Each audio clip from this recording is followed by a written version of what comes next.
So maybe I would like to go for the last point that we mentioned here is when company try, if they are, hopefully top of them would really see that what you say is to learn inside first and really understand the team, want in the inside forces, really understand the capacity, which direction they should go, what markets they could go, and especially go into European market or American market and all sort of things. They have to know themselves first. At this point, they have to really comply with norms, with the standards. laws in Vietnam. At the same time, any requirement from buyers, mainly global and international wire, which means who's bringing in so many standards, which obviously work good for the workplace themselves.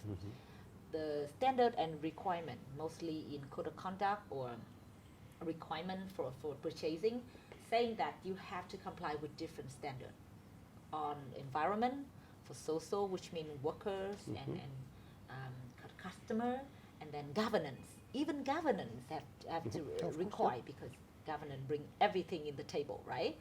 So what we're seeing, that going back to what you just mentioned, there's so many standards, so many expectations, so many requirements.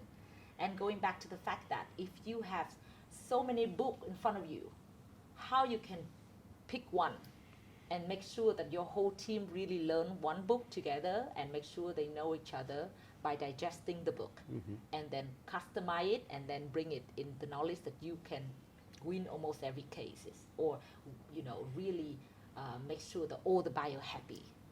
That's the one challenge that we're seeing is now. Do you think the same way? Yeah, it's complicated because there's so many standards, as you said, environmental, social, etc. The good thing is that it's much more organized than before. There's some kind of organization with a label AA, meaning these companies respect the environment. Yes. So it's starting to be organized. Of course, you cannot have only one for all the world, for all the sectors. So it's, for instance, the agricultural product, you have bio label that certified that the food, the animal was eating, etc., etc. So it's much more and more organized at an international level, which means for the companies it's easier to comply with the rules because it will cover different countries and different, shops, for instance, supermarkets. For the meat, if you have this label, okay, you can go. You do it once, from time to time the inspector comes to see if you're still respecting the rules and the engagement. But still there are many, I agree. Should it be organized at an international level by the International Labour Organization? It could be possible, but many of those standards relate to food safety, so health analysis, and the ILO is not able to do that. So they should work with the World Health Organization, for instance. So if there would be a kind of international organization at the UN level, for instance, which could be coordinating that, it would be ideal, but we are not there yet. So you think that we're not there yet, but there is already some sort of... There are already progress, yes. Already progress, okay, yes. For food products, for instance, we have international kind of label, blue dot or so, whatever, meaning that you respect this cahier des charges, the different standards and the demands from the customers.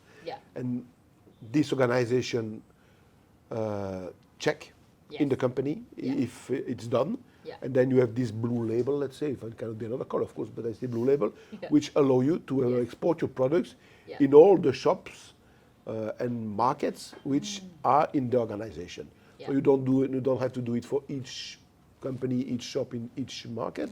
You have one label valid for not the whole world, but for at least part of the market. Yes.